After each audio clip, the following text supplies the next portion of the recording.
अस्सलामुअलैकुम। आज की इस वीडियो में मैं आपके साथ स्टैटिस्टिक्स का lecture parametric and non parametric share करूंगी, जिसके अंदर हम डिफरेंट टेस्ट हैं, टेक्निक्स हैं जिनको डिस्कस करते हैं। आज की इस वीडियो में सिर्फ हम देखेंगे कि पैरामेट्रिक टेस्ट कौन से होते हैं या पैरामेट्रिक टेक्निक्स कौन सी होती हैं जिसको हम अपने डाटा में अप्लाई करते हैं, और नॉन पैरामेट्रिक टेस्ट या टेक्निक्स कौन सी होती हैं जिनको हम अपने टेस्ट में अप्लाई करते हैं।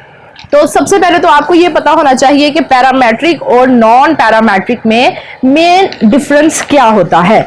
तो पैरामेट्रिक का मैं आपको बताऊं कि हम जब भी कोई सैंपल, क्योंकि सबसे पहले जो हमने डाटा कलेक्ट करना है वो हमने किसी सैंपल से करना होता है, तो हम जो सैंपल कलेक्ट करते हैं वो भी किसी पॉपुलेशन में से, तो वो जो सैंपल है वो नॉर्मली डिस्ट्रीब्यूटेड होना चाहिए। ठीक है जी, नॉर्मली डिस्ट्रीब्यूटेड होना चाहिए। एक तो अजम्पशन ये है जी पैरामेट्रिक टेस्ट की कि जो सैंपल आप अपने डाटा में यूज कर रहे हैं वो नॉर्मली डिस्ट्रीब्यूटेड होना चाहिए, वो अपनी पूरी पॉपुलेशन को रिप्रेजेंट करता हुआ होना चाहिए, और जो डेटा की नेचर है वो इंटरवल होनी चाहिए। अब डेटा इंटरवल क्या है, रेशो क्या है, नॉमिनल क्या है, ऑर्डिनल क्या है, इसके ऊपर मेरी डिटेल वीडियो है, आप ऊपर आई बटन पे क्लिक करके उस वीडियो को देख सकते हैं। तो ये पैरामेट्रिक टेस्ट की या पैरामेट्रिक टेक्निक की एजम्पशंस हैं कि ऐसा सैंपल जो आपके पॉपुलेशन से लिया गया है वो आपकी पॉपुलेशन में से नॉर्मली डिस्ट्रीब्यूटेड होना चाहिए, वो आपकी पूरी पॉपुलेशन को रिप्रेजेंट करता होना चाहिए,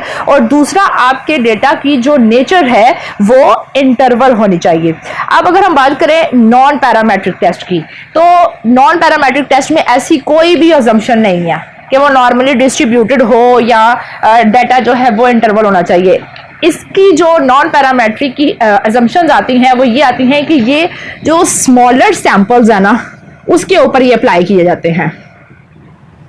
इसमें जो सैंपल है वो स्मॉल होता है। पैरामेट्रिक आपके लार्ज सैंपल साइज के लिए यूज होगा, और जब आपका सैंपल साइज स्मॉलर हो, 100 है, 200 है, 300 है, 50 है, तो तब आप नॉन पैरामेट्रिक टेक्निक या टेस्ट अप्लाई करते हैं। और इसमें जो डाटा की नेचर है, यहाँ पर इंटरवल है तो यहाँ पर वो ऑर्डिनल हो जाती है नॉन पैरामेट्रिक में। ठीक हो गया, ये चीज़ें आपकी याद रखने की हैं। ये लार्जर सैंपल साइज होगा, नॉर्मली डिस्ट्रीब्यूटेड होगा, डेटा की नेचर इंटरवल होगी। नॉन पैरामेट्रिक में स्मॉलर सैंपल साइज होगा और डेटा की नेचर ऑर्डिनल होगी। अब हम डिफरेंट टेस्ट की बात करते हैं कि नॉन पैरामेट्रिक और पैरामेट्रिक में कौन कौन से अप्लाई किए जाते हैं और वो कौन कौन से इनकी टाइप्स आती हैं। तो सबसे पहले हम नॉन पैरामेट्रिक, उनकी मैं आना आपको ऑल्टरनेट्स भी बताऊंगी कि पैरामेट्रिक अगर टेस्ट यूज़ होता है तो उसको ऑल्टरनेट क्या यूज़ होगा अगर आपका जो सैंपल है वो स्मॉल हो जाए। तो पहला है, यहाँ पर कुछ भी नहीं आएगा जी, ये नन होगा क्योंकि उसको ऑल्टरनेट पैरामेट्रिक में नहीं है। नॉन पैरामेट्रिक में आ जाएगा जी chi square. Chi square test आएगा और ये आएगा फॉर गुडनेस ऑफ फिट। काई square for goodness of fit, ये टेस्ट है जी एक नॉन पैरामेट्रिक का। काई square for goodness of fit, इसको ऑल्टरनेट पैरामेट्रिक टेस्ट कोई भी नहीं है। फिर इसके बाद दूसरा टेस्ट आ जाते हैं, वो भी यही है, काई स्क्वायर फॉर इंडिपेंडेंस। ठीक है जी, chi square for goodness of independent आ जाएगा। सारा ही होगा, ये फिट है, ये यहाँ पर दूसरा जो टेस्ट आएगा इसका काई स्क्वायर का वो इंडिपेंडेंस हो जाएगा। इसका भी ऑल्टरनेट कोई नहीं है जी। आपने अगर काई स्क्वायर को यूज करना है फॉर गुडनेस ऑफ फिट को और इंडिपेंडेंस को, तो आपने नॉन पैरामेट्रिक ही अप्लाई करना होता है टेस्ट स्मॉलर सैंपल के लिए। इसका ऑल्टरनेट यहाँ पर कोई भी नहीं है। इसके बाद आ जाते हैं जी, अगर हम नेक्स्ट टेस्ट देखते हैं कौन कौन से हैं। थर्ड आ जाता है जी, जो टेस्ट यूज होता है पैरामेट्रिक का वो है जी independent sample T test. Independent sample T test, इनकी डिटेल हम बाद में पढ़ेंगे कि टी टेस्ट या अनोवा क्या होती है, वो नेक्स्ट वीडियो में मैं आपके साथ चीज़ें शेयर करूंगी। यहाँ पर अभी हम सिर्फ पैरामेट्रिक और नॉन पैरामेट्रिक को डिस्कस कर रहे हैं। तो अगर पैरामेट्रिक टेस्ट हम अपने डाटा में यूज़ कर रहे हैं तो इंडिपेंडेंट सैंपल टी टेस्ट हम यूज़ कर रहे हैं। तो अगर हम इसका ऑल्टरनेट चले जाएँ कि अगर हमारा डाटा वो नॉन पैरामेट्रिक हो जाता है तो फिर क्या होगा, फिर कौन सा टेस्ट हम यूज़ करेंगे, हम यहाँ पर यूज़ करेंगे मन वाइटनी यू टेस्ट। उसके बाद आ जाता है जी paired sample T test. Fourth जो पैरामेट्रिक है वो है पेयर्ड सैंपल टी टेस्ट। इसका जो हम ऑल्टरनेट यूज करेंगे नॉन पैरामेट्रिक वो करेंगे जी विल्कोक्सन साइंड रैंक टेस्ट। फिर आ जाते हैं जी, जो फिफ्थ यूज़ हो रहा है पैरामेट्रिक टेस्ट, वो है जी one way between groups ANOVA. मतलब क्या, यहाँ पर हम लिख देते हैं अनोवा। ये वन वे क्या है, टू वे क्या है, कि हम नेक्स्ट वीडियो में इंशाल्लाह डिस्कस करेंगे।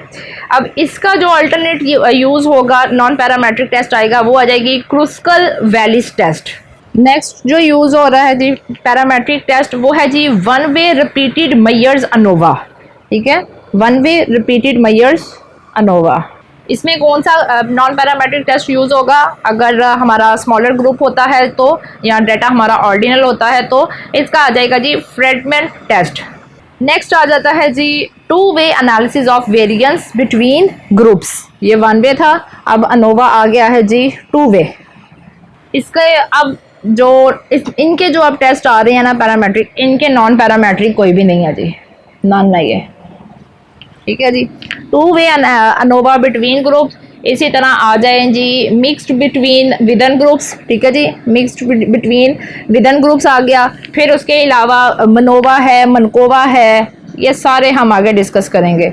मनोवा कर लें, मनकोवा, ये सारे पैरामेट्रिक टेस्ट आते हैं। और एनकोवा भी है एक, ये सारे पैरामेट्रिक है। इनकी आगे से अब नॉन पैरामेट्रिक टेस्ट कोई भी यूज़ नहीं होता। इनको अप्लाई करने के लिए आपके डाटा का इंटरवल होना, आपके डाटा की नेचर का इंटरवल होना ज़रूरी है। नॉर्मली डिस्ट्रीब्यूटेड आपके डाटा का होना ज़रूरी है। इनका अल्टरनेट कोई यूज़ नहीं होगा, कोई नॉन पैरामेट्रिक टेस्ट नहीं है कि अगर हमारी अजम्पशन पूरी नहीं हो पाती, हमारा डाटा नॉर्मली डिस्ट्रीब्यूटेड नहीं हो पाता, तो हम नॉन पैरामेट्रिक लगा के तो अपना टेस्ट अगर उसके रिजल्ट निकाल सकें, तो ऐसा कुछ भी नहीं है यहाँ पर। तो ये थे जी पैरामेट्रिक और नॉन पैरामेट्रिक टेस्ट या टेक्निक्स जो मैंने आपके साथ डिस्कस की हैं। होप्स हो कि आपको चीज़ें काफ़ी क्लियर हो गई होंगी कि पैरामेट्रिक टेस्ट क्या होते हैं और नॉन पैरामेट्रिक टेस्ट क्या होते हैं और इनकी क्या एजम्पशंस हैं और इनकी क्या कौन कौन सी टाइप्स हैं। इंशाल्लाह नेक्स्ट वीडियो में इनकी डिटेल में आप लोगों के साथ ज़रूर शेयर करूँगी। अगर मेरी वीडियो पसंद आए तो लाइक, शेयर और सब्सक्राइब ज़रूर कीजिएगा। Thank you so much. अल्लाह हाफिज़।